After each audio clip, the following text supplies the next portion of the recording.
Greetings and salutations, everybody. Welcome to the CanUK podcast, the podcast done by fans for fans of everything nerdy. I am your host, Lord X, and I welcome you to this fine show today. Who knows, we might solve a mystery or rewrite history. With us today, making his return to the podcast, after spending some time away to play with race cars, lasers, and aeroplanes, it's Big Boss. Hello, once again. How are you doing, boss? Well, I'm doing all right. It's good to be back. I miss doing the podcast. It's a lot of fun, so it's quite good to be back here. Yeah, it's great to have you back on the show again, because we missed you the last 2 weeks. But unfortunately this week, Jester is not with us. He's out getting remastered to be released this summer to the public. He's not quite ready for public consumption yet. Indeed. Hopefully he will be back with us next week.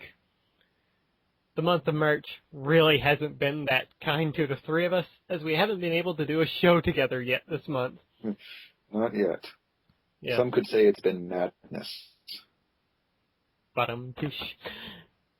that being said, we've got a lot to cover this week, and a short time to do it, because we're going to try and stick to a shorter time like the last 2 weeks rather. So, with that said, let's get straight into nerd news. And let me pull up my notes here.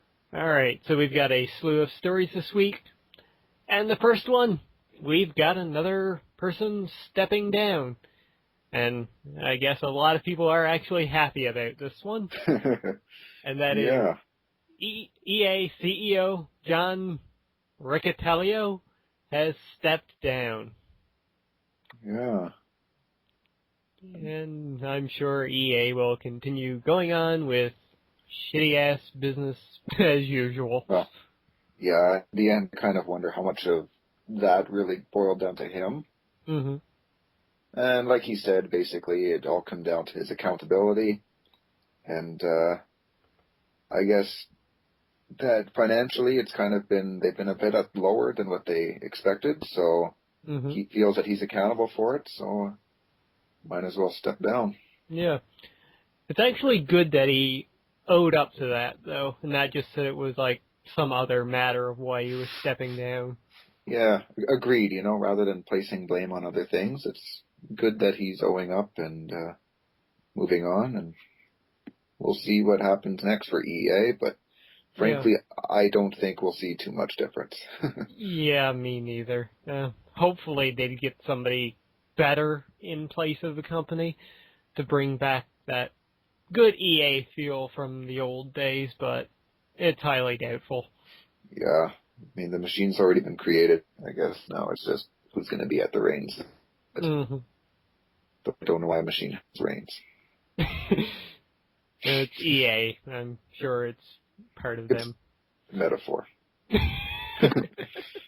Whatever you say. All right. You've got our next story here, Big Boss. Yes, Epic Mickey 2 is coming to the PlayStation Vita. And only a year after its normal release, I think. Oh, hey, if it brings the Vita some games, good. More games. I never played Epic Mickey, so I don't have too much to weigh in on this one. I haven't played it either. Apparently the second one was pretty good too, I've heard. Apparently the Vita version will offer touch control for quote-unquote greater painting accuracy, and it will also include a tilt controls for racing mode. There's also 2-player Wi-Fi co-op that's exclusive to the PS Vita. Ooh. No information regarding price or release date has been confirmed. But, so it sounds like there's some new little features that, people who are interested in the game and who haven't been able to play it will, now get for the PlayStation Vita. So that should be neat. Indeed. I'm just wondering how cost-effective this is for the developers, though. Because I don't think Epic Mickey 2 did all that well, and to go through the process of porting it over to all systems, the PS Vita. Yeah. Yeah, that does kind of make me wonder. Given if it was, mind you, oh, go on. Oh, you go on first. Okay, mind you, since actually the Vita got its price cut in Japan, apparently it's been enjoying huge sales there. I think a lot has to do with the games that have actually come out there, though, for it at the same time. Some big Japanese games got released. Yeah, they would have the good ones. Yeah, they would. But as I was going to say, though, I am kind of surprised about them putting out a physical copy of the game. If they went straight to digital, I could almost understand that. That might have been more cost-effective for them in the long run. Yeah, straight to digital with maybe a slightly reduced price since you're not paying for a physical game. Mm-hmm. Yeah, well, I guess only time will tell. We'll see. Indeed. And speaking of digital games, there's another game coming to Steam on May 1st, and that is the currently exclusive Fez that is on the 360. It's finally coming over to Steam on May 1st. And I'm quite excited about this. I've seen a lot of footage on Fez. It was one of the games mentioned in Indie Game the Movie, and it looks really cool. I've been wanting to play it now for the longest time. Yeah, I know nothing about this. All I know about Fez is, well, as the doctor says, Fezes are cool. Oh, God. No, I have nothing about Fez, to be perfectly honest. But, I mean, I know you seem to know a fair bit about indie games, so if you're looking forward to this, I think this is one that any of our viewers who are PC gamers and who like indie games, this could be one for them to look forward to. Mm-hmm. Yeah, it's a neat little puzzle side-scroller type deal. So, it's really cool. And it's made by one guy, so... Oh, that's neat. Yeah, it's why it's been taking quite a while for it to actually come out. Yeah. I think it was 4 or 5 years, I think, in development before it came to the 360. Oh, wow. Yeah, mostly because he had some issues with his current partner at the time, too, and one thing after another, and yeah, it took him quite a while to get it out first. Plus, going through Microsoft's fantastic and well-received publishing plans with developers. Mm-hmm. Yeah. So, yeah. But it's great. It's coming to Steam now, and I'm bound to pick it up. Maybe not right away. Maybe I'll wait for a Steam sale, but yeah, I'm quite looking forward to it. That'll be good. Mm-hmm. Hope so, too. All right, you've got our next story here, going into the realm of movies. Yes, Alan Ritchson, who some may remember as Aquaman in Smallville, has been cast as Raphael in Michael Bay's Ninja Turtles movie. Well, at least this is better than Megan Fox. Admittedly, yes. I actually liked his portrayal of Aquaman back in Smallville. Like, he did a good job as an actor, so... Mm-hmm. It should be... At least we know he hasn't got a shitty cast so far. An entirely shitty cast so far. So yeah, I'm sure our listeners heard Jester's fine comments on the past news about Megan Fox. Yeah. So I don't know. It's a step in the right direction, at least. Yeah. Exactly. As far as the movie goes, I'd say that's probably some of the first real good news we've heard about it. Yeah. Yep. Yeah. So, yeah, it's probably not going to save the thing, but might be the silver lining for watching it. Yeah, exactly. At least we know he's not a bad actor, so. Mm-hmm. We'll see what the script is like that they give him, though. Yeah. That is true. It can turn some... Bad script can make pretty bad roles for actors. Yeah. All right. Moving back into the realm of video games now, as most of our news is this week. Yeah. Some disappointing news. Yes. Yep. And kind of good in one way, too. Crystal Dynamics and Square Enix announced this past week that no single-player DLC is planned for Tomb Raider.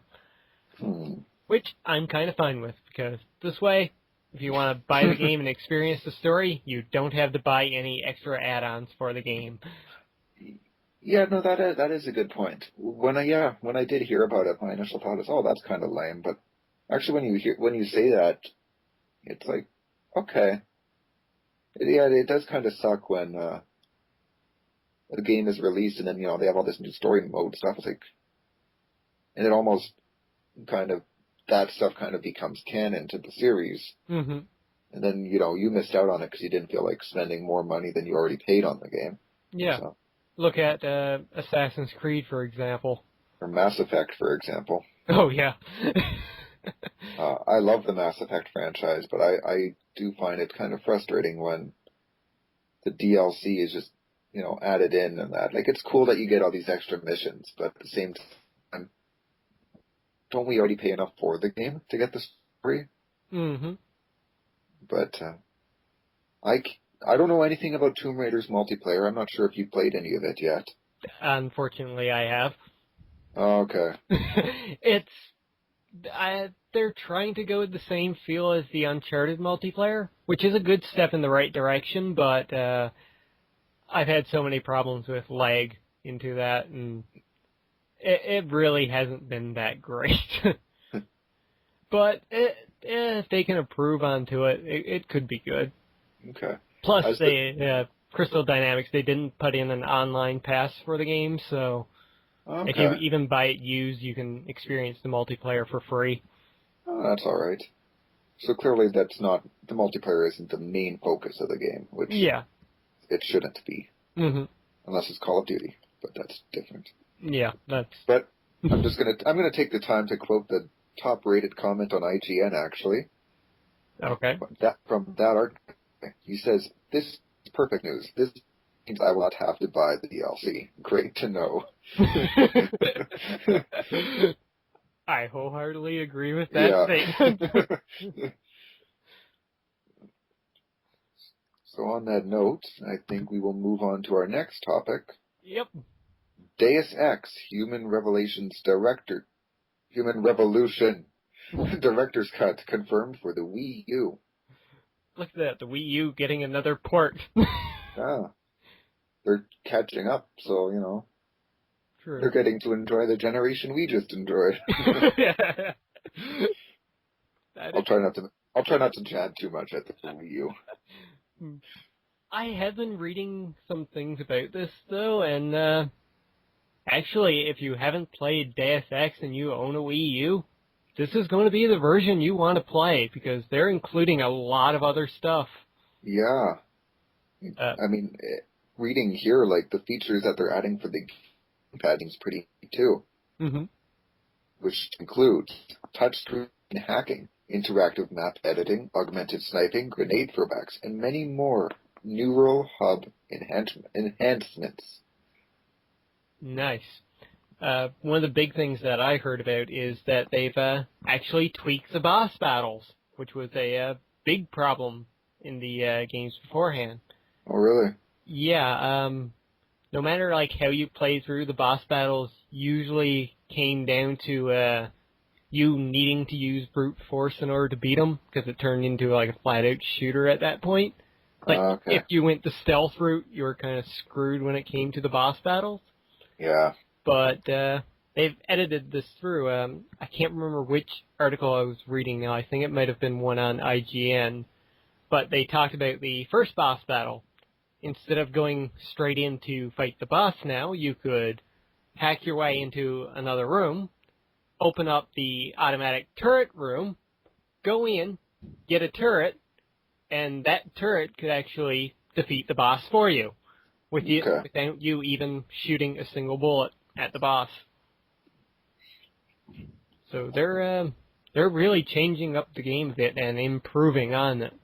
Yeah, and I'm reading this just on the link that was included from Game Trailers, just saying that they've overhauled the boss fights and refined the game balance for combat.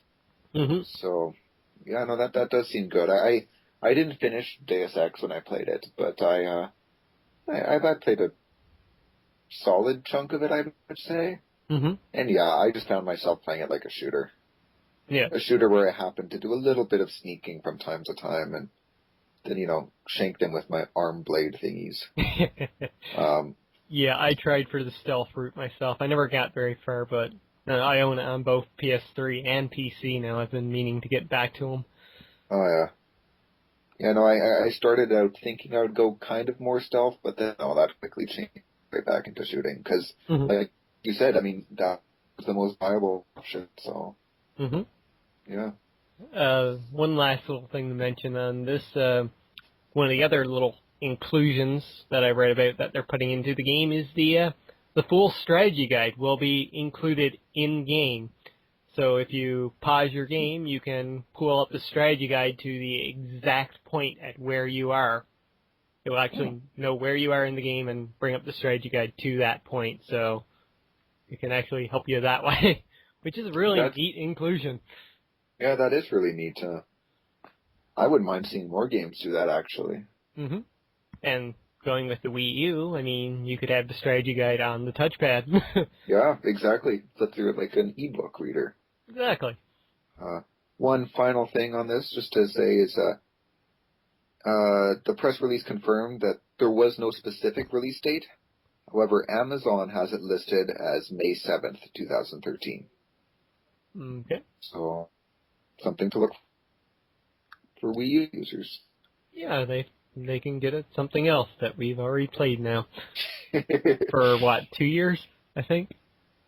Yeah, it's got to be at least 2 years. Yeah, it's been a while.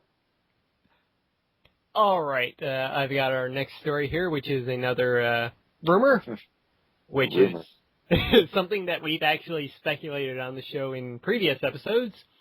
Yeah. And that Final Fantasy Versus XIII might be renamed to Final Fantasy XV and stay as a PlayStation 4 exclusive.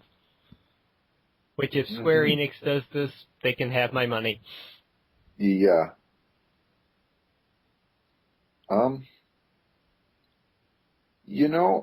When I think about it,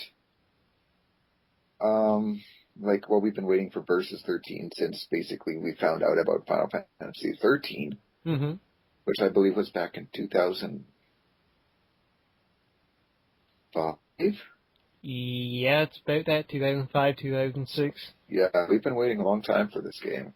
And, I mean, at the end of the life cycle, moving it now onto the PS4, that's a smart move. But then, renaming it Final Fantasy 15, I think that's also a good move because, let's face it, Final Fantasy 13 has probably been the weakest point in the Final Fantasy franchise, arguably. Yeah. Yep. Well, excluding 14. We don't talk about 14. You know what? I could talk about that and talk about all the changes they've been doing and trying to fix it, which is good on them. But since we're trying to keep this short, we won't. But the other thing is that I feel like I don't know how much, Versus 13 really has to do with Final Fantasy 13 and, how much it fits into that world. So perhaps it's just a good idea to make it its own independent Final Fantasy. Agreed. Rather than having it on that flag of Final Fantasy 13, which admittedly so many people, myself included, just puts a bad taste in my mouth. Yep, and sticking with it as a PlayStation 4 exclusive is another great thing because they might not try to streamline it for everybody to be able to play it. Because of the same reason why 13 sucked, was that they were like, we're going to put on both 360 and PS3, so we've got to make it accessible for everybody, because there's not a big JRPG market for the 360 owners. Yeah, so instead we got this action combat shit. Yeah. I don't know why they feel like they needed to dumb it down for 360 owners. I'm sorry, but... Yeah, I don't either. Despite the fact that I'm a PS3 gamer primarily, I don't feel like Xbox owners are stupid or anything. They're not, incapable of playing an RPG. In fact, how many have they played old Final Fantasies and just happened to switch to Xboxes? point. Yeah. So for them to have dumbed down Final Fantasy 13, so to speak, it's like, I don't know. And I think they should have taken advantage of the fact that there was a huge open market for JRPGs on the 360. Exactly. Look at like Lost Odyssey. I can't mind his name now, but one of the creators of Final Fantasy. Yeah. He made Lost Odyssey, and that was a pretty good game from what I've played of it. Yeah. And that was a 360 exclusive too. Mm-hmm. It's so I don't know. The fact that it'll be PS4 exclusive is kind of cool. Well, pretty cool, admittedly. Yep. And if it sticks to like old school Final Fantasy playing, even if they go to like just like the system from 12. Well, we'll see. Given that, Final Fantasy Versus 13 was originally planned to be an action RPG. True. Well, Kingdom Hearts style. More like exactly. I was going to say more like Kingdom Hearts, or even if it played like Crisis Core. Mm-hmm.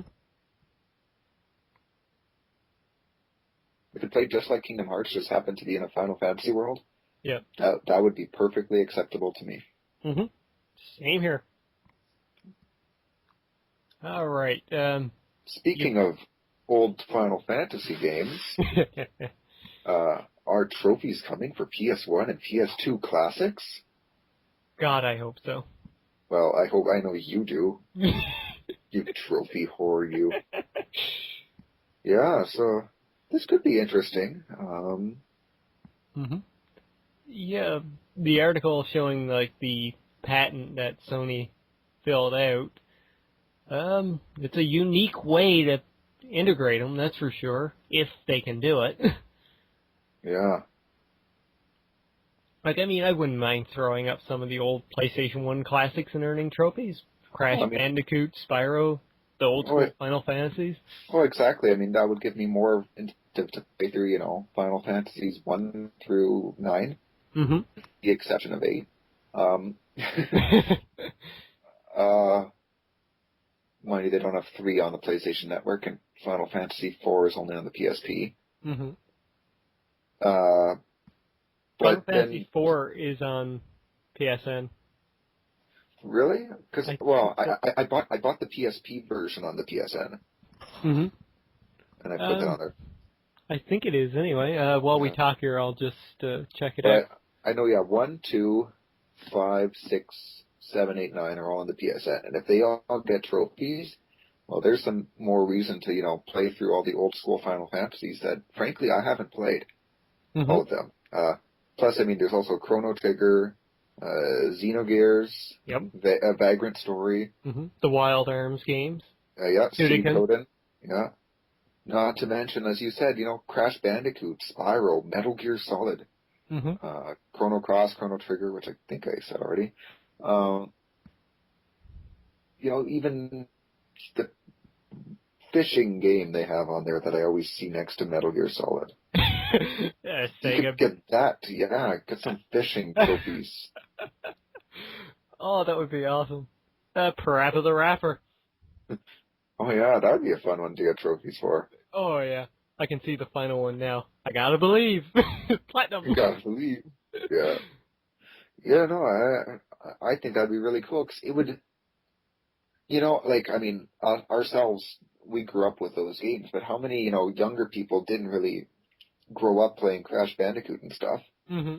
And, now who are so obsessed with getting trophies, I think that by adding trophies to these old games, now these young guys would have more incentive to say, hey, I want to go play these older games and get some trophies. Hey, I heard Crash Bandicoot was a fun game. Mm-hmm. Let's play it and get some trophies. It'll just open up, the doors for that. It would be a bigger market for them, that's for sure. And same with the PlayStation 2 Classics, though there aren't as many on the store at the moment that are, good. But think of going back to GTA San Andreas and earning trophies in that. Oh, that's a big reason why I haven't picked up any of the Grand Theft Auto games on the PSN so far. It's just I've been holding out for the off chance that maybe Rockstar will release them as an HD collection or with trophies. Oh, that would be so nice. Exactly. Like, it'd be so much fun to get to replay all the Grand Theft Autos again and It get would. something out of them. Not to mention all the other PS2 games that are awesome. Mm-hmm. Yeah, There were a lot of them. There were, yeah. I'm trying to think of some now off the top of my head that are on there, but... Yeah, there's not many. Unfortunately, they still need to release more classic, PS2 classics on the PSN. Mm. Especially if they're not going to be having backwards compatibility. That is true, Like, yeah. via discs, but... Mm-hmm. Okay, yeah. 4 is not on there. I thought the collection that had Chrono Cross and 4 together, Chrono Trigger and 4 together. Chrono Trigger 4, yeah, no. They were separated. And, yeah, Final Fantasy 4, they have the, whatever it is, the PSP version. Final Fantasy 4, the complete edition or whatever it is. Right, right. Yeah, yeah. They have that on there, and I bought it when it was half off, I think. So I got that on my Vita and PSP. Mm-hmm. So nice. Mind you, with this patent, they could potentially add trophies to PS. No, they couldn't. I don't know. To older PlayStation 3 games, you mean? Or PSP games, maybe. I'm just like, I'm thinking too much. Oh, that would be cool. That would definitely get me to dive into my PSP collection. Yeah, me too. I barely touched PSP collection. Or I only finished one game. That's probably more than what I did. Oh. Crisis 4, the only one. And you have to put Final Fantasy VII on there for me to get that done. All right, then. I'll move on to our next little movie news here. Yes. And, well, Disney, despite all the good things they've been doing as of late, they kind of want to ruin our childhood again. And, well, I mean, the movie that we're going to mention here came out in 1977, I believe, 11 years before I was born. But 13 before me. But I watched this movie as a kid. I loved it. I thought it was great at the time. I think I still have the VHS copy back home. But yeah, that tells how old I am, guys. But Disney is planning to remake Pete's Dragon. And if you've never heard of that, go look it up. Because that movie was fantastic. I never saw it. So I can't say too much. It's old school Disney, just, it's live action mixed with animation. And it had quite a bit of a musical element to it, lots of songs, dancing, that sort of thing. But that's the thing here about the reboot. Disney is planning to change up the story and take out the musical elements. So, I don't know what they're planning, but that's going to take away the spirit of the old movie, in my opinion. Yeah. As much as, well, frankly, here I go about to say something that people will probably hate me for. I'm not a super huge Disney fan. I don't know, maybe as a kid I enjoyed watching a whole bunch of Disney movies, but now as an adult, with all the singing and that, I don't know, maybe I'm just a miserable old prick, and I'm like, there's no place in the world for this. But no, but, putting that aside, like, that's just me and why I don't care that much for all the old school Disney movies now. But to take what was a classic Disney movie, that takes out the essence of what it is. Mm-hmm. Like if you remade Little Mermaid and didn't have Under the Sea, as much as I don't care for Little Mermaid, I would still say sorry, but you're taking away the essence of what the movie is. Yep. I mean, I guess we could look at Avatar and how it was pretty much Pocahontas in space. That kind of took the elements of the old school Disney film. Yeah, I mean, mind you, they did some impressive stuff visually and turned it into an action movie, so it was different. But had it been branded Pocahontas in space, I don't know, and been produced by Disney, I'm not sure of the reception it would have got. Well, I mean, even though we're kind of talking here about Disney probably ruining the movie, Pete's Dragon Rising, maybe, but Disney has been doing some great stuff as of late. I mean, their handling of Pixar and Marvel has been just fantastic. Which makes me optimistic about their thing of Star Wars. Mm-hmm.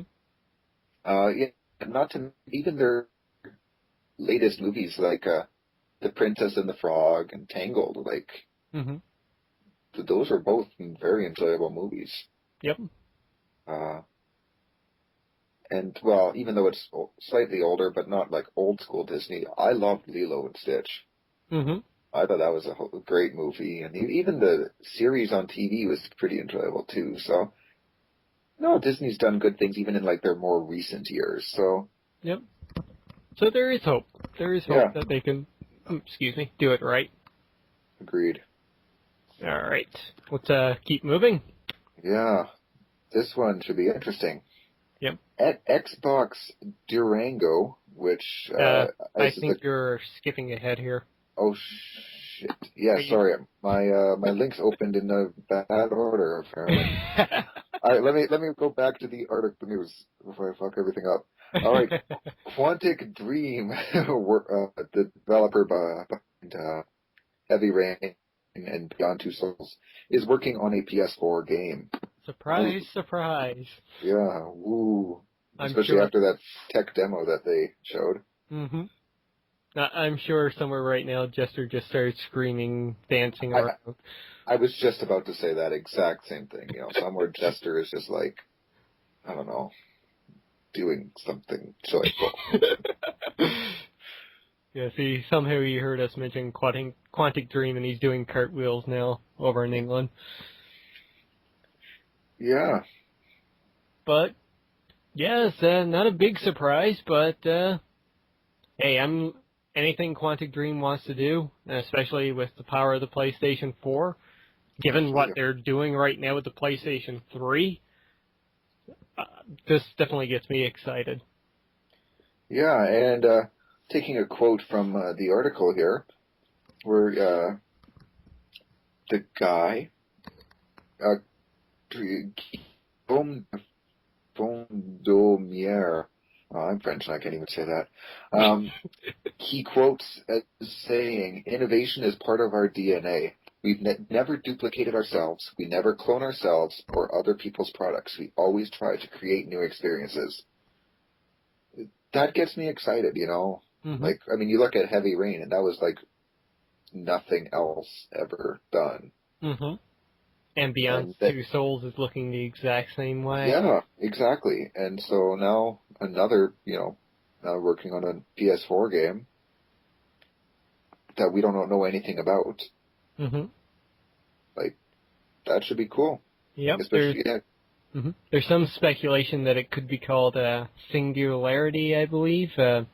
It was I think, domain name they registered a little while ago, so there's hints that it might be named something like that. But of course, we don't know. Things change all the time. Yeah, not to mention, I think there's a game called Singular. There was. Yeah. And it was kind of horrible. I was going to say, but nothing good. But, yeah, no, that should be neat. And I look forward to seeing just what they plan to do with this, whatever it is. Yeah, and especially working with the, I'm sure they will take control of the special features of the PlayStation 4, like the sharing method and whatnot, in a very unique way. Oh, I wouldn't doubt it. Yeah. All right, our next little batch of news here. If you didn't catch on to this in my little intro, I'm really excited about this next piece of news. And yesterday, Saturday, because today's Sunday when we're recording. Right, thanks for the reminder. Yeah. Wait, yesterday was Saturday. Yep. Or it might have been Friday, I'm not sure. I think it might have been Friday. But, well, in the past. Yeah, in the past, this weekend at PAX, Capcom gave out probably the best news ever, and that is they are remastering the old DuckTales game, and it is launching this summer on Xbox Live, PSN, Wii U eShop for $15. And if it was $30, I'd still buy it because anything DuckTales related is freaking awesome. Come on, don't you agree with me? I don't have too much to say about this. I watched the show as a kid and enjoyed it. Mm-hmm. Never Same here. played but I never played the game. Mm-hmm. I was too busy, becoming a horrible child playing stuff like Mortal Kombat. My time with the original game is very, very limited and years ago. Yeah. So I don't remember it that well, but I've watched a lot of footage on the game, and it was fun from what I've seen. And apparently it was like one of the best platformers next to Mario, really. Yeah. But my excitement does stream from the TV show itself. Probably one of my all-time favorite cartoon series. That theme song just sticks in your head forever. Yeah, I watched the trailer. Admittedly, I'd forgotten about DuckTales, I wasn't a huge fan of it. Like, I watched it when it was on kind of thing. Mm-hmm. But when someone on Facebook did a link to the video saying, "Oh my God, my childhood has been remastered," I watched the trailer and I'm like, okay, let's see how excited, what's there to be so excited about? And I watched it, and just like that, I remembered the song that I have not heard of or thought of in probably close to 15 years now. Mm-hmm. Like, it's been a long time since I heard that song. And, yeah, it just came back, like, instantly. I'm just like, holy shit, I still remember all of this. But at the same time, I just, at this stage of my life, with the amount of games I already have to play, Mm-hmm. I don't know if, no, I'm not even going to say I don't know. I frankly won't be spending the money or time playing it. For me, this is going to be probably one of those rare cases where I do buy a digital game like day one when it comes out. Yeah.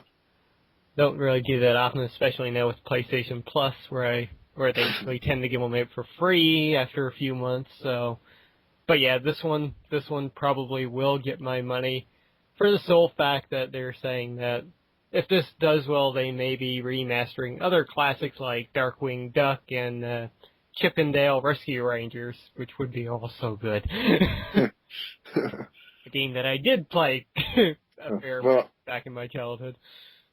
I'll leave all this for you.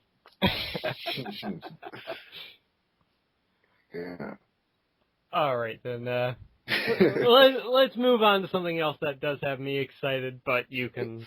Yeah, I know this will be something that you quite enjoy, given your fandom of this particular Marvel character. The success of the Deadpool game will determine the fate of the movie. Maybe. So, possibly, yeah. Mm-hmm. It could determine the fate of the movie. So guys, go out, buy Deadpool when it's released. Buy the collector's edition if they put one out. Just do it. Yeah. Buy a copy for every system.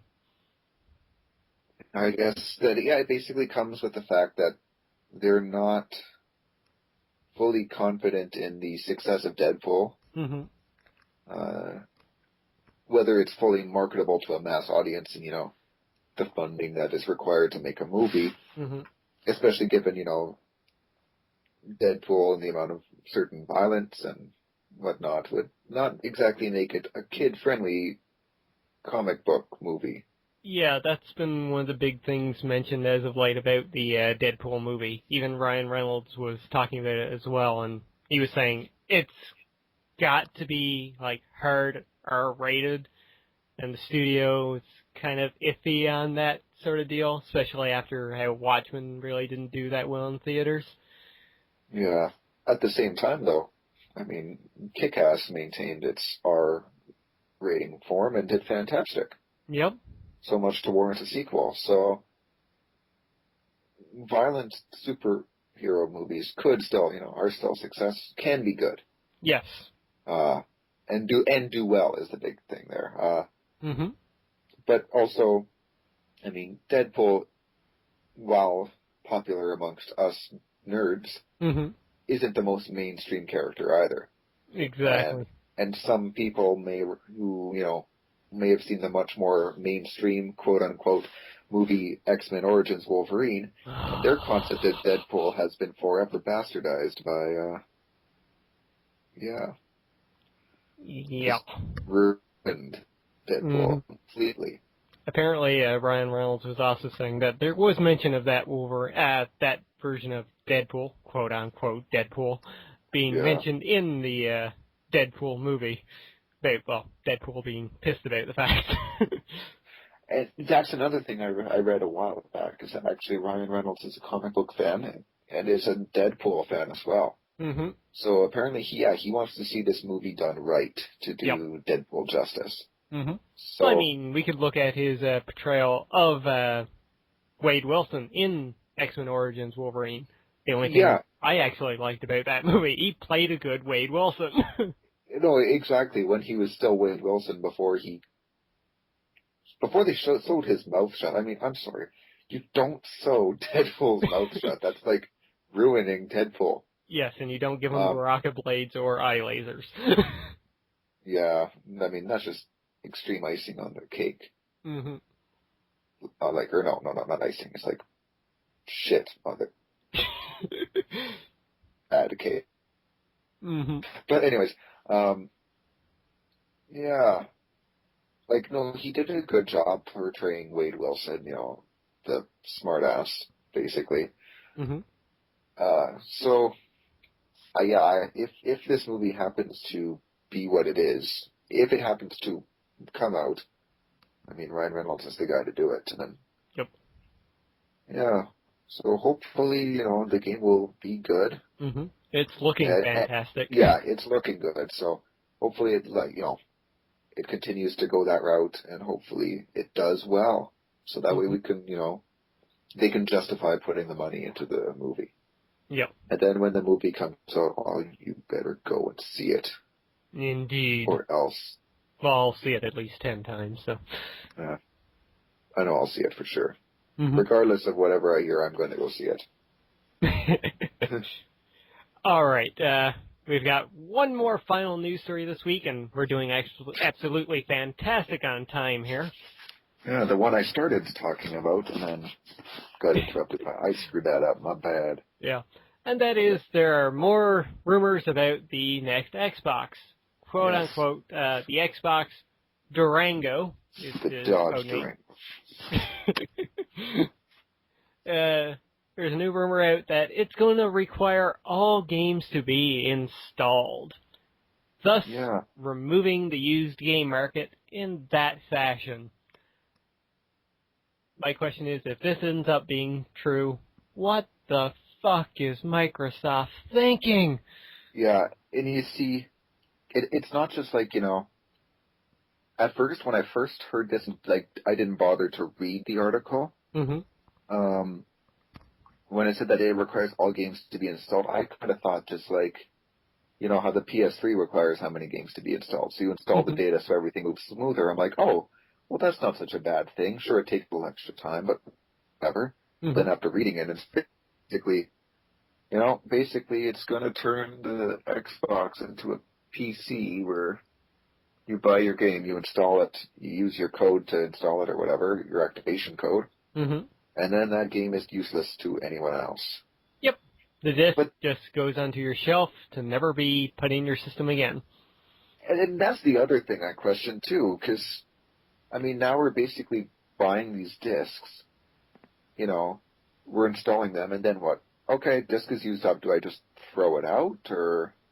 what's the point of even having discs if I install it and then the disc is useless, other than to install data? Mm-hmm. Unless I decide to delete the game to free up space and then reinstall it later, but... Yeah. Still, though, it's... your same reaction as me there. Yeah. But it's stupid. Especially after the PS4 announced that they will not be doing this. Mm-hmm. And that they will, that games can be played on all consoles. Mm-hmm. And that, You can borrow your friends' games and play those to your leisure. I can bring my friend, I can bring my games to a friend's place to show them. I can, Like I mentioned before, we have 2 PS3s in our house. Mm-hmm. Whether that becomes 2 PS4s or not remains to be a mystery, but hey, at least now I don't know. I know that if I want to play Grand Theft Auto 6, my sister wants to play Grand Theft Auto 6, we don't both need our own copies, separate copies of the game. Mm-hmm. So I think that's, Microsoft doing this, especially after Sony decided they will not do this, Mm-hmm. it's probably the dumbest thing that they did. Yep. I mean, this is a rumor, too, so we got to take it with a grain of salt at the moment. Yeah. If Sony were to have said that they were going to go this route, mm-hmm. and Xbox then decided to go it, then you know what? No, that's just smart business for themselves, too.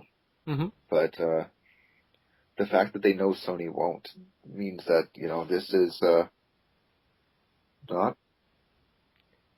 Yeah, not well for them at all. No. And we also, I think it was mentioned there in the article, too, I don't have it up, but the other rumor in all of this is that the system will require you to be online at all times. Yeah. Which, I mean, Sony pretty much said that that's not true for them. But even after the whole fiasco lately with SimCity 5 on PC, people are pissed off about always online, so... Yeah, well, there's SimCity and then Diablo 3 as well, which, I mean, now it's okay, but at the time of launch was just brutal. So now the question is what? So what the Xbox Durango, when that launches, is the entire launch of the whole console just going to be fucked, or what? Yeah, we've got to be wondering here, after Microsoft saw Sony's event, aren't they just, tucking their tail between their legs at this moment? Or more importantly, did they just not watch Sony's event at all? They just read the rumors about the PS4 before it came out and then decided, okay, let's go base our entire console off these rumors and forget all the real information that's coming out. Yeah, I mean, I've been talking with some friends of mine who are, completely hardcore into Xbox. That's what they own. They've been I've been kind of interested in the PlayStation 3 for this and this, but I don't really need it because I have an Xbox.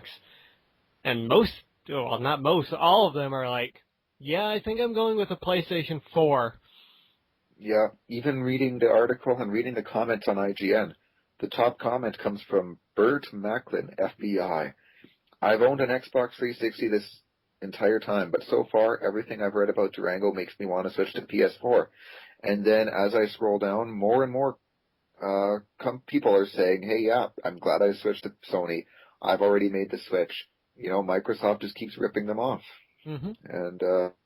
And yeah, people saying, what, this is more and more reason to switch. So. Mm-hmm. One of my friends over on epicbattleaxe.com and Twitter, Ozzy Legend, I was talking with him on Twitter the other night, and we were discussing this little rumor, and as he mentioned, Microsoft, they're really not appealing to the gamers market anymore. No. It's they want to be a home media center. Look at, their past couple of E3 press conferences. They push stuff like Netflix and... Kinect. Yes, Kinect. God help us all for Kinect, Gross. too. But I don't want to move. I don't want to move when I play video games. I want to sit. Yes, as Kevin Butler once said, buttons, they help. But you'll play a game with your fingers going pew pew pew pew. But yeah, they're straying away from the gamers. I mean, even Nintendo has come back, trying to attract the core gamers, and Microsoft is just straying away. Yeah, I mean, Nintendo is still, in my opinion, the Wii was a mistake. Mm-hmm. I mean, it had some great games for sure. Yep. But I think that Nintendo's decision to make a console that was only, that was more innovative, but, technologically not, it was the same as what was already out. Mm-hmm. I think that set them behind. I mean, they couldn't enjoy, while we were playing games with the graphical quality of, Uncharted and not even just graphics, but in terms of the world that Uncharted was. Like, they didn't have anything close to that. I mean, Zelda is cool, and it brilliant games for sure. But at the same time, yeah, sure, they did that well. They did their Mario stuff well, but they didn't have anything else that, like the Grand Theft Autos and stuff like that. Mm-hmm. And now, sure, now they have the Wii U, so now they're getting stuff like that. But we're going to have the Durango, and we're going to have the PS4 out right away. Mm-hmm.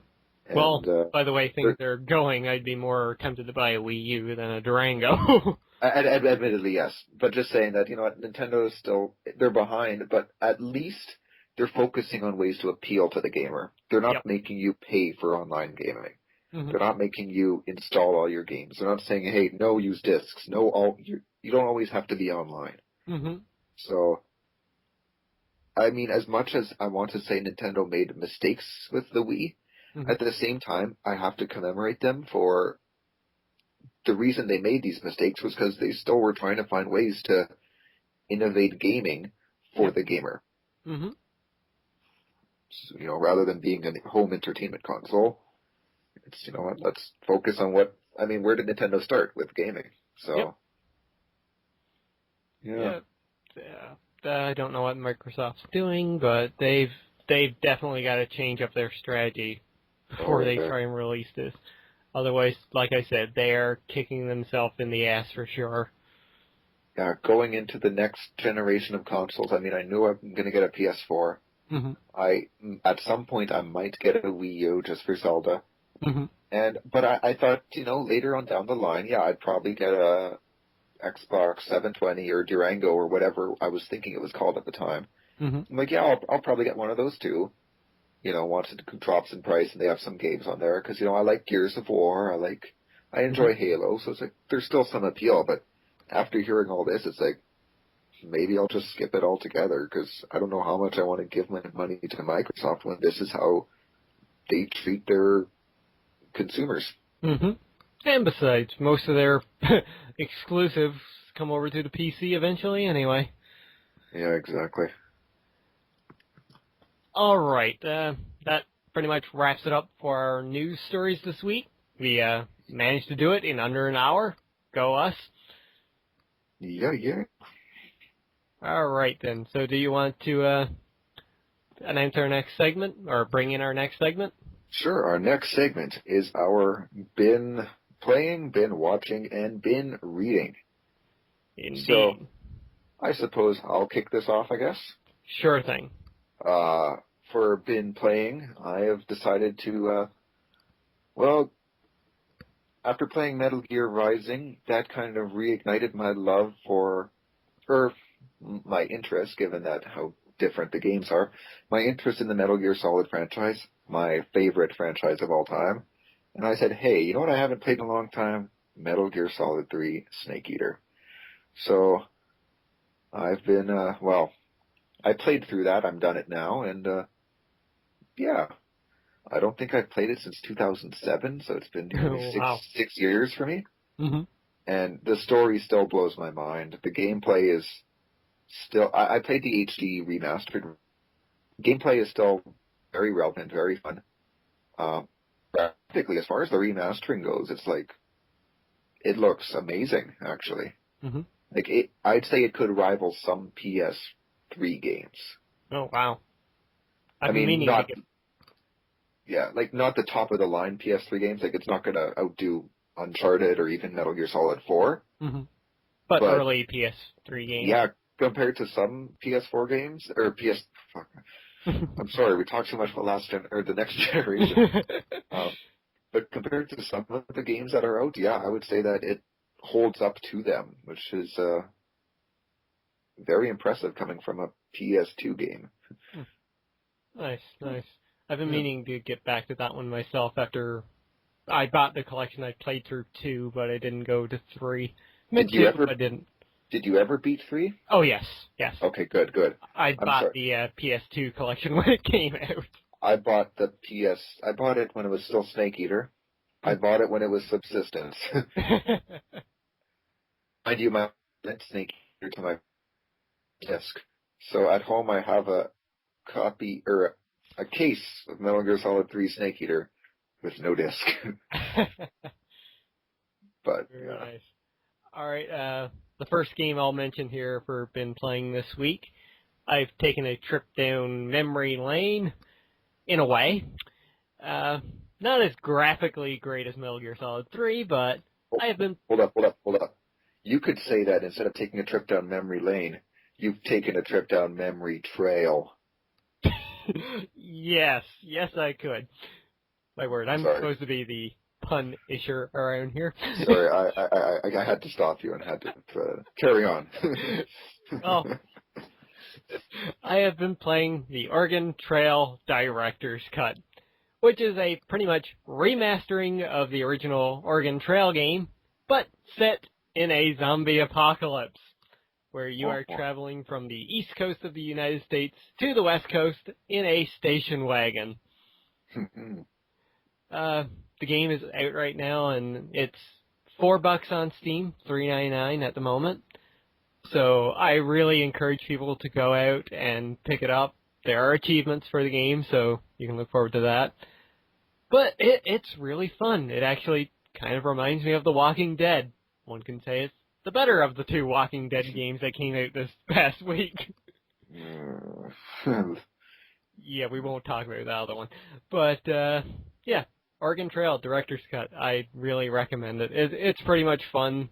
It is old school graphics, so if you're kind of not fond of Commodore 64 graphics, you probably won't like it, but it's a fun experience. Really, really fun. All right. Word. My next game is sticking with Metal Gear Solid. After finishing Metal Gear Solid 3, I decided, hey, you know what other game I haven't played in a long time? Metal Gear Solid 4. So I've back into Metal Gear Solid 4, Gone of the Patriots. Especially now that it has trophies, it's like, oh no, there's even more reason to replay it. Trophies are always a good reason. Well, I mean, I haven't, like, I beat it when it first came out, but I haven't played it since it came out, and that was 2008, so we're coming up on 5 years now, so I'm a little overdue on replaying a game that I would consider one of the 3 best games I've ever played. And oh yeah, it's still a really fun game. I remember when it came out graphically, it just blew, nothing looked remotely like it. Oh yeah, I remember seeing screenshots and videos onto it. Yeah. I mean, now, admittedly, we have games that do look better and that, but it doesn't look as dated, for a game that's nearly 5 years old, doesn't look as bad as I thought it would. So, it's, and gameplay-wise, it's still, fantastic, and story-wise, still excellent. So, I'm currently about, halfway through Act 2. And, nice. Yeah. Looking forward to making some more progress with that. Very good. Well, the last game I'm going to mention here is I've been playing a lot more of Tomb Raider. I spent most of yesterday playing through the game, trying to finish it. Still not there yet, but man, that game just keeps getting better and better. And the more I've been playing of it, the more it reminds me of the very first Uncharted game. Yeah. Not only the graphical style, but just the environment you're going through, and it's a beautiful game. I mean, absolutely beautiful. I recommend it to anybody. If you've never played Uncharted, say you own a 360 only, go pick up Tomb Raider, because it will pretty much give you that same experience. Lara Croft in this game probably is a better Nathan Drake than Nathan Drake is. Well, I'll have to be the judge of that for myself when I get around to playing Tomb Raider. Well, picture it this way. She doesn't have the humorous quips of Nathan Drake, but she does have boobs. Silence. I like both those so much. Well, I'll just say this much. I already planned to play Tomb Raider, and after reading the reviews and then hearing everything great that you've been saying, yeah, that's a game that I have to play. All right, I won't mention any of it further. I'll probably have a bit next week if I do. Well, I'll have the game finished by next week for sure. So I might have a little bit more to say about it then. So let's just move on to our been watching section. Yes. I will briefly mention one of mine because it's not really that important. I kind of just threw it on the other night. I've rewatched Rat Race again, the movie with Seth Green, Whoopi Goldberg. I love that movie. It's great. It's hilarious. It's fun. Exactly. It's kind of had a stupid premise if somebody was telling you, oh, this is what the movie's about, but it's so much fun. It's quirky. It's humorous. There's so many great comedians into it. Don't all the best comedy movies have a stupid premise, though? True. Very true. Yeah. That's a fun movie. If you've never seen it, go watch it, people. Oh, absolutely. I still watch it from time to time. I can't tell you how many times I've seen it, and I still watch it. So I recommend that to anybody. Say, it's on Netflix, so. Huh? No excuses. Indeed. And speaking of no excuses, we've got our next one that people should be watching. Yes. I guess I'll talk about the one that we both will. Or do you want to save that for later? Save that one for last since we can both talk about it. All right. Mind if we can both kind of talk about this? Sure. Well, since next Sunday is the season 3 premiere of Game of Thrones, Ooh. I've decided to start rewatching season 2 because just to get myself all caught up again. Mm-hmm. Yeah. Just one moment. Okay. Well, Big Boss is doing whatever right now. Yeah, I've got nothing to say right now, so... Okay, no worries. That's perfect timing. Sorry, I had a brief interruption. Never mind. Okay, yeah, no, I've been rewatching season 2 of Game of Thrones. I'm currently 2 episodes in, and I love that show. So I can't wait for next Sunday. Actually, next Saturday too, because that's Doctor Who. It's gonna be a good weekend. And I don't work any of it. This is gonna be the best weekend ever. And we got the season finale of The Walking Dead then too. Oh, fuck, even better. There's too much good stuff. Except I don't think there's Spartacus next week, so that kind of detracts a little bit. But still, yeah, no, it's, season 2 of Game of Thrones is fantastic as always. Tyrion Lannister is perfect. Joffrey is a little bitch. Though I tend to want to use a much more vulgar word that I'm not sure if I should use on the podcast. Probably shouldn't. Which I use all the time on Twitter.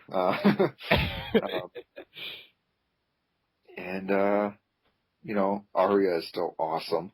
Mm-hmm. Sansa is just impassive and dumb. She's like Andrea. Very much so.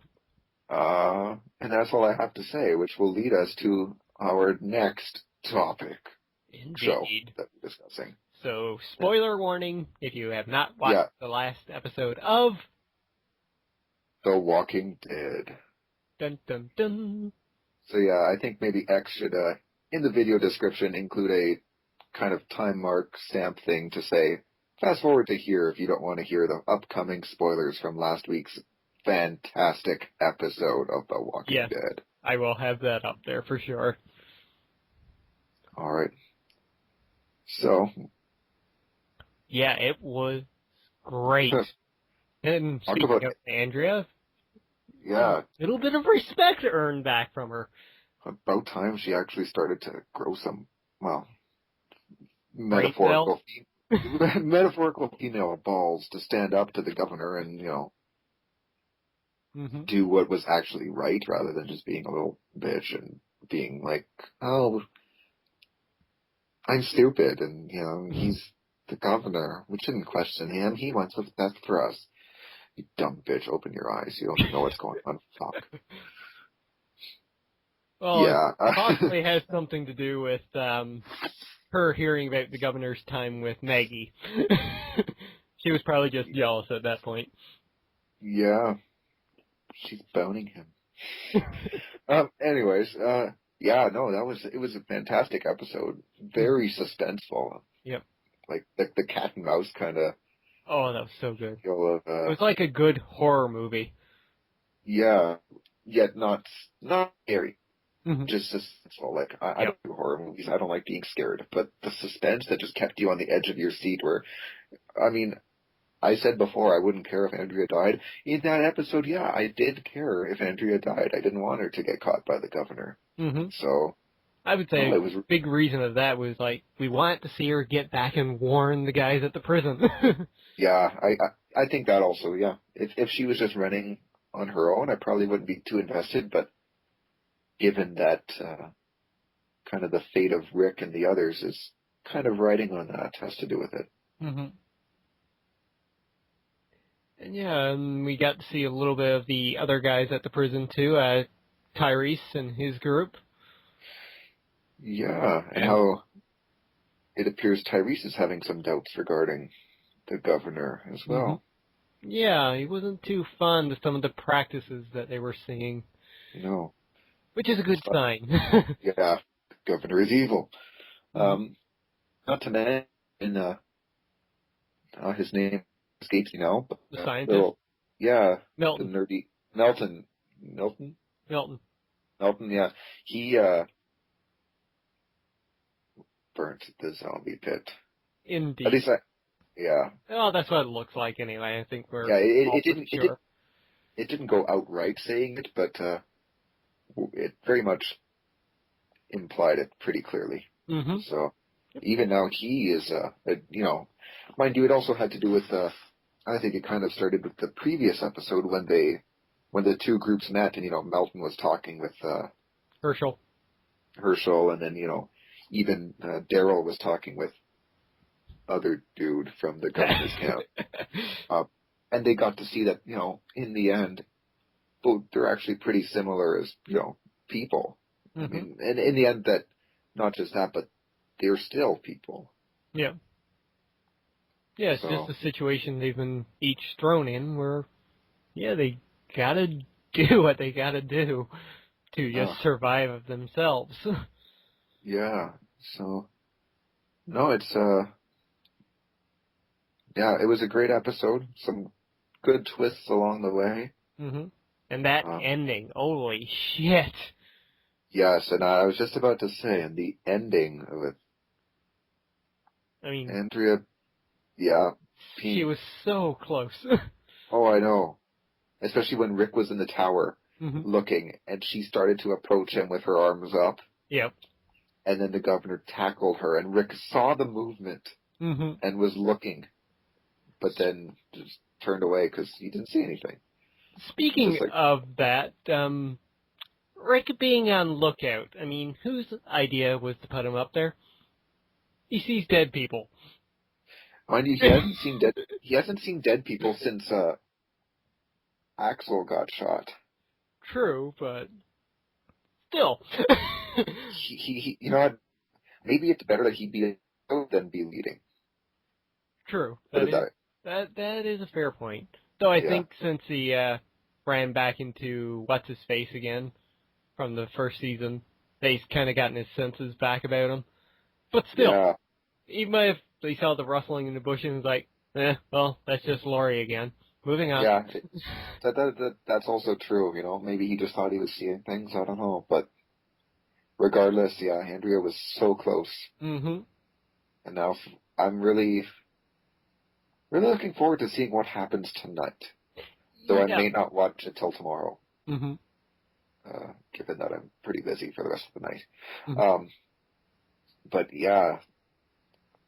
Oh, it's going to be intense, that's for sure. And on Twitter, too, the official Walking Dead Twitter has been tweeting Fight the Living today, so it's going to be a big episode by the looks of things. Yeah.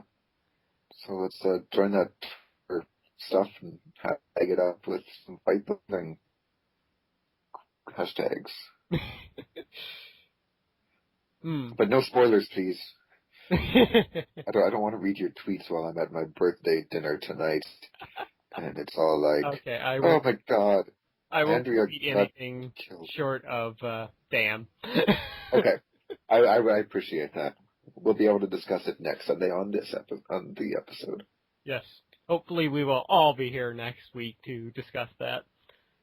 And especially the week after with the season finale, we can probably discuss the whole season in general then. Yeah, our overall impressions of it. All right. I guess that can wrap that up to our bin reading section. Both of us, not a damn thing. School books. I've just been reading the same book I mentioned last week, so I won't. Okay. I've got nothing. I've been reading stuff for school, which may not be that interesting to our readers, so I'll do it entirely. Move forward to our next section. Our shameless self-promotion. All right. So, I'll kickstart this with my one and only self-promoting way. Follow me on Twitter at _Highwind32. Yeah. All right. Before I move into my stuff, let's just take a quick mention of Jester stuff. Yes. Okay. Yeah, you can do it. All right. I'll do Jester stuff because I don't have anything exciting. Well, Jester's been working on his stories. You can find both Blaze, which is updated on Wednesdays, and The Hunters, which is updated on Saturdays. You can find those on his blogspot, jesterconceptions.blogspot.co.uk. I've been doing his Let's Plays, where he has been doing more Borderlands 2, The Walking Dead, as well as Prince of Persia, The Forgotten Sands. Yes, so do Jester a favor, go over, watch his videos, like them, comment, and check out his blog as well. And for me this week, I don't have a whole lot. You can always go and check out my Super Mario RPG series that came out this past week, which I'm very happy to finally start that game. Mm-hmm. I can tell on Twitter that you've been enjoying yourself. Oh, very much so. It's probably like in the top 5 favorite games I have. And the only big announcement I have this week is that my Mark of the Ninja Let's Play series is going to start this Friday on March 29th. And that should be a fun one to get going. I've been having a blast with that game. So I'm hoping to finish recording episodes this week. Other stuff I have to mention here, Spec Ops is going strong. Please go check out that one. I've got a new Let's Play vote up right now. So go over and vote for my next Let's Play. That's about it. And Skyrim, I'm not sure what I'm going to be doing with Skyrim at the moment. I want to continue it on, but not sure. I just haven't had the time to really record, so there may not be a Skyrim episode going up this week. Maybe, but possibly not. And that does it for my shameless self-promotion. All right. Well, so guys, I guess it's time to wrap it up. Indeed. As per usual, guys, you can leave us questions and comments down below. Ask us anything you want, from what our favorite gaming memories are, what we think of some topics, what we're most excited for, anything. What we sing in the shower if you want to. What my favorite food is. Exactly. Who my celebrity crush is. How awesome do I really think I am? Those are all questions you can ask me on Twitter. Yep. Or in the YouTube comments. I can answer them next podcast. There you go. And, of course, you can leave us comments, too, on the show, what you think about some of the news stories that we covered, some of the topics that we went over, what we've been playing, what you've been playing. And on that note, I just want to say that I still do have games available for you to win by asking us questions and comments. Last week, we got a few comments, one from our friend, Dr. Lech, and... And we got a few, too, from one of our I was going to say, always on listeners. The guy that's, well, I know he watches quite a few of my videos, friends with him on Twitter and epicbattleaxe.com, and that's Amaranth Randy. random day. Sorry. Oh, yes, he started following on Twitter. I'm going to give him a shout-out now, because I like getting new followers. Did he do that today? Do what? Yeah, follow you today. Oh, no, he's been following me a while. Well, Okay. like, for the last week or so. Okay. Yeah, I mentioned you in my latest shout-out video today. I'm so honored. But since he left quite a few last week, and outraged Dr. Latch, Yep. he won a free game from one of my other videos. Right, Amaret, you're going to get a free game this week. So Nice. down below, you can mention if you want either Beat Hazard Ultra or Dungeon Defenders, plus all DLC that comes with it. So you can, Sweet. yep. So you can leave it down below which one you want, or you can PM me. I'll probably PM you as well if I don't hear from you in a couple of days. So yeah, just whichever one you want, just let me know, and I will send you the Steam code for that. So guys, there you go. That's an incentive to actually leave us questions and comments, because I will give you games. Can I, like, watch the podcast and leave questions and comments and win stuff for myself? No, you're not eligible. Oh. Hey, maybe if I give out games on other videos, you can have a chance to win those. I don't know. I really don't need any more games. After I have enough time, I just ain't nobody got time for that. Jesus Christ. All right. We're getting into memes now. Let's just finish wrapping up. Oh, yeah. As far as games go, I do have 2 other indie games that I can give out. So, yep, I will say which ones of those on next week's podcast, because I can't really remember at the moment. All right. Okay, so Big Boss, you want to take us away? All right, I will. Oh, thank you, everybody, for listening and watching, and we appreciate if you leave us comments in that. You've been great, audience. I'm sure we've been fairly decent hosts, and that is all I can think of. I've been Big Boss, and with me has been Lord X. And hopefully with us next week will be Jester Carr. Thank you again for watching, and have a good night, folks. Goodbye, everybody.